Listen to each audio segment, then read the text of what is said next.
প্রতিদিন কোর্ট থেকে এভাবে নতুন তারিখ দিতে থাকবে, আর যতদিন কেসের রায় না হবে ততদিন বেঁচে থাকার সুযোগ পাবে এই ধর্ষক। আমি আপনার কাছে হাত জোর করে প্রার্থনা করছি জজ সাহেব, নতুন করে শুনানির তারিখ আর দেবেন না।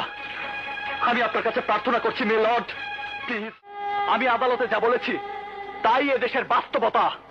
নাবালিক ধর্ষণ, শিশুদের উপর অত্যাচার, মহিলা ধর্ষণ, তাদের উপর নগ্ন হামলা, তাদের মুখে এসিড ছুঁড়ে মারা এদেশের কঠিন বাস্তবতা।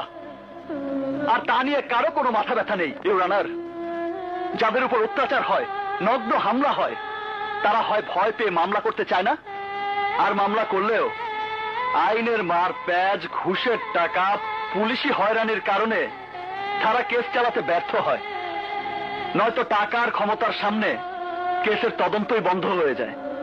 উল্টো তারা হামলার শিকার হয়, তাদের উপর ইনকোয়ারি হয়, কিন্তু সেই ইনকোয়ারির ফলাফল অনুযায়ী কোনো কাজ হয় এমন ঘটনা এদেশের মানুষ গল্প উপন্যাসেও পড়েনি। সমস্ত সাক্ষী আদালতে এসে তাদের সাক্ষ্য বদলে দেয় কেন? কোর্টে কেস এত লম্বা সময় ধরে চলে কেন? কোর্ট ও পুলিশের চক্করে পড়ে যারা কেস করেন তাদের বাড়ির মেয়ের বিয়ের বয়স পার হয়ে যায়, আর যদি স্ত্রী হয় সে বুড়ি হয়ে যায়, আর যে বুড়ি সে মরে যায়। এমন কেন হচ্ছে জজ সাহেব?